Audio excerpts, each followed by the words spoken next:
porque nós vamos falar agora de economia, né, de fato, a questão do trabalho, a questão de empregabilidade. Quem está chegando aqui conosco é o sim, é a doutora Cristiane, né, que vai falar conosco agora. A doutora Cristiane Hayek, porque nós vamos falar de direito trabalhista nesse momento, né? E é um assunto muito importante todos os dias do ano e não poderíamos deixar de falar aqui também no Jornal Jovem Pan. Doutora Cristiane, seja muito bem-vinda, boa tarde e obrigado pelo carinho, pela generosidade de atender a Jovem Pan nesse dia de final de ano, último dia de 2020. Boa tarde, Fernande. Boa tarde a todos. Um prazer enorme falar com vocês nesse último dia do ano. Pois é, doutora Cristiane Hayek, falar de trabalho é algo muito importante, sobretudo nesse ano onde nós tivemos muitas perdas, não é? Afinal de contas, antes de eu entrar no nosso assunto da entrevista, eu gostaria de saber um pouquinho sobre essa questão, né? Foi um ano muito difícil, nós tivemos aí muitos problemas, mas não dá para perder a esperança, né, doutora? Que vem em tempos melhores. Foi um dos anos mais difíceis dos últimos tempos aqui para nós no Brasil, na empregabilidade. Ah, sem dúvida, Fernando. Foi muito triste, né, a situação. A gente estava naquela esperança que esse ano fosse ser alavancado com mais postos de trabalho, com mais postos de trabalho formal, e infelizmente o que a gente viu foi o inverso, né? Apesar dessas medidas que a gente vai discutir agora, tentarem, né, segurar vários desses postos, manter uma certa renda para o trabalhador, mas foi inevitável, né? A gente está vendo muita gente perdendo emprego porque simplesmente certas atividades não tem como sobreviver num período como esse, né? Quando a gente poderia esperar, né? Exatamente um ano atrás que a gente ia sofrer tudo que sofreu, né? Durante o ano de 2020. Pois é, e hoje, dia 31, doutora, termina o prazo daquele programa de redução de jornada de trabalho e suspensão de contratos. As empresas, então, elas têm que terminar hoje os acordos com base no programa emergencial que foi feito lá em abril, se não me engano, né, que é o BEM, né, que foi instituído em abril, que era aquela medida provisória 936, acabou virando a lei 14.020, se não me engano, né, em julho. Isso, você está corretíssimo. Exatamente, há 8 meses, né, a gente começou a ter os efeitos mais fortes da pandemia em torno, né, de março, e aí no começo de abril a gente já teve essa medida, exatamente o que você disse, né? Primeiro uma medida provisória, apelidada de bem, e depois convertida em lei. O que aconteceu? A gente teve mais de uma medida na área trabalhista, mas essa aqui eu acho que ela foi, sem dúvida, a preponderante, a mais forte. O que ela previu? Ela autorizou que os empregadores fizessem duas coisas: ou suspendessem o contrato de trabalho, ou reduzissem a carga de jornada de trabalho, né, a carga horária, e proporcionalmente reduzisse o salário.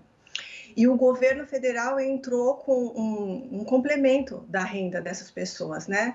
Para suspensão pagando totalmente e para redução de carga horária pagando parcialmente, né? Complementando a renda dessa pessoa. E agora, né? Agora, dia 31, hoje, essa autorização legal visando especificamente esse período de pandemia pela Covid, ela se encerra. Então, se não tivermos nenhuma novidade, até agora, né, parece que não, tivemos rumores, mas de concreto nada, a partir agora de amanhã do ano que vem, as pessoas não mais receberão esse auxílio do governo e os empregadores estão numa situação um pouco delicada, né, porque não tem mais essa autorização da lei para suspender ou para fazer pelo menos uma redução de jornada, e isso na área trabalhista é muito complicado fazer sem uma medida legal forte por trás, sabe? Sem dúvida. Agora, o governo federal fala aí que o programa, né, o BEM, ele colaborou para a manutenção de emprego e renda de 10 milhões, né, um pouco mais de 10 milhões de brasileiros, né, bem como a manutenção também de mais de 1,5 milhão de empresas. Essas questões, né, doutora, realmente o número é esse e, mais do que isso, é preciso pensar maneiras de flexibilizar a legislação trabalhista, porque isso é uma flexibilização de contrato de trabalho que a gente sabe que foi durante muito tempo uma questão imutável, foi durante muito tempo algo que, não se pode mexer nessa questão de direito, mas aí vem outras alas e dizem o maior direito ainda é manter você empregado, mesmo que numa situação aquém do que nós gostaríamos, mas, né, como diria meu pai lá no interior de São Paulo, é melhor pingar do que secar. Né? Então, como é que a gente vê? É isso mesmo, doutora? É preciso pensar em flexibilização da legislação de trabalho no Brasil? Já temos muita coisa? É. Fernanda, muito interessante isso que você está trazendo, porque é interessante como em momentos de crise nós temos assim a realidade, né, com perdão da expressão, jogada na nossa cara, né? E foi isso que aconteceu, essa questão da flexibilização, há quanto tempo a gente não vem discutindo, né? E exatamente nesse discurso que você acabou de dizer, né? Cada vez mais nós estamos observando o emprego formal, aquele registrado, CLTista, se tornar uma raridade. Né? É cada vez mais difícil você encontrar um trabalhador com registro em carteira e com todos esses direitos, né? E aí, nesse aspecto, você vê a informalidade crescendo. Enquanto pessoas que têm nível superior, estudo, conseguem se manter numa informalidade, digamos assim, com certas garantias, porque ganham mais, têm mais discernimento e condições de fazer sua contribuição para a previdência pública, para uma previdência privada, ou fazer uma poupança, pessoas com um grau de escolaridade mais baixo ficam efetivamente numa informalidade absurda, né? Cruel. E esse momento de crise trouxe isso para a gente, mostrou essa realidade, né? Então, aqui, isso que a gente está discutindo hoje não é aquele benefício assistencial do auxílio emergencial, né? Que ficou cobrindo essa parcela Sim. que, infelizmente, não tinha emprego formal.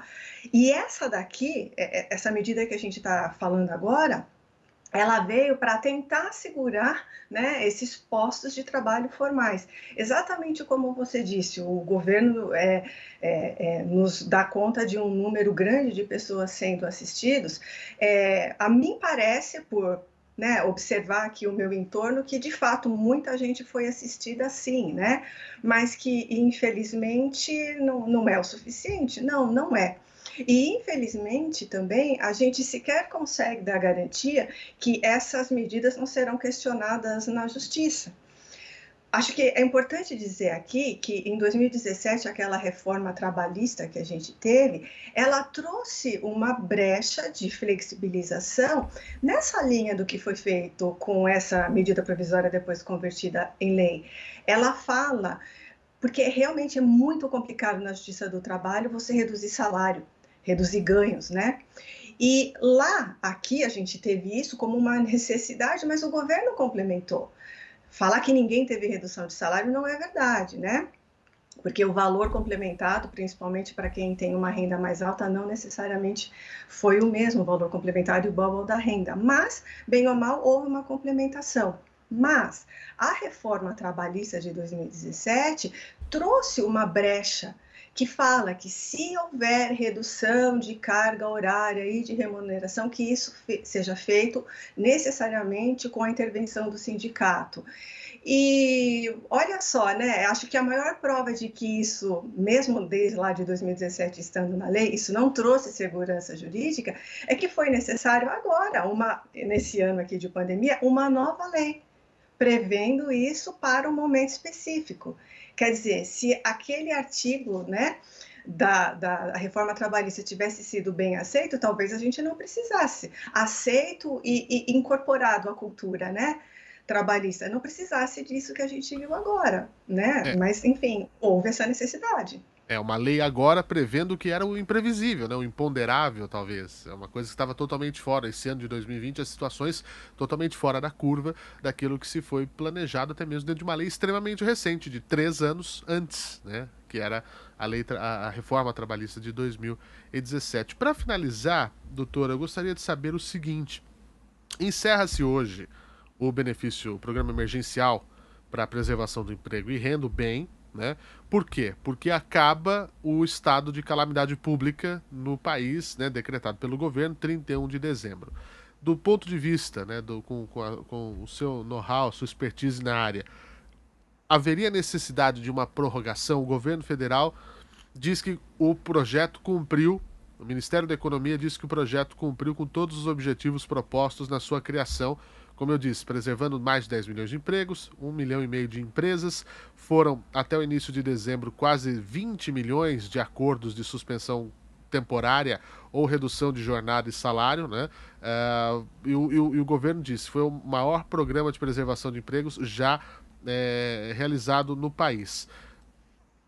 Há uma necessidade de uma prorrogação disso, lembrando que o trabalhador ele tem uma estabilidade, não é? A contar do fim desse acordo, né? Se a redução de jornada de 90 dias, ele tem aí uma estabilidade de mais 90 depois do fim do acordo, portanto, a partir de amanhã. E se o empregador, obviamente, não cumprir isso, ele tem que arcar com todos os direitos do trabalhador já previstos em lei, além de multas. Então, o que acontece? Há uma necessidade de uma prorrogação, vide que a gente ainda tem umas incertezas em relação aos próximos meses, ou não? Ele cumpriu realmente, como o governo diz, o seu papel? Olha, Fernando, que ele foi importante, eu acho que quanto a isso a gente não tem como duvidar, né? Resta saber se ele foi suficiente. A mim parece que não, que a incerteza ainda continua, né? Acho que os números de mortos e contaminados estão aí, não me deixam mentir, né? Mas o que eu posso estar equivocada, mas o que me parece, eu acho que o governo vai deixar por algum tempo, né, sem essa medida, vai sentir como os números caminham, até números de desemprego, ele tem como aferir isso, né? E talvez, quem sabe, retome isso, é a minha esperança, entendeu? Porque eu realmente não acho que foi suficiente. Como eu disse, eu não nego que foi importante, sim, mas eu acho que os números provam que ele não deveria acabar por enquanto. A incerteza ainda está muito grande. A gente vê que muitas empresas, né, como eu disse, diversos ramos de atividade, eles absolutamente ainda não têm como retomar suas atividades. O que fará a partir daí? Demissão em massa? E se a empresa não teve um caixa, e se o caixa foi se esgotando durante esses meses todos, como é que vai pagar sequer essa indenização, as verbas rescisórias? É um problema social enorme, né? Imagina isso multiplicado né, por um número gigantesco de empresas. Essa é a minha impressão, ou esperança, eu acho que está mais para a esperança do que para a impressão, né? Que seja um período aqui de vamos tatear, verificar como a situação vai ficar para retomar algo parecido ou idêntico daqui a algum tempo. Sem dúvida, a esperança não pode faltar, não é, em nenhuma área, sobretudo em tempos tão difíceis. Eu gostaria de agradecer a doutora Cristiane Hack, que também é professora na área de direito previdenciário, direito do trabalho, né? Nesse assunto que nós viemos tratar aqui. Muito obrigado, Cristiane Hack, muito obrigado pela generosidade em nos atender e o meu desejo aqui, em nome de toda a Jovem Pan, de um excelente ano a partir de daqui a pouco. Para todos nós, Fernando, é a nossa esperança maior. Sem dúvida. Um grande abraço.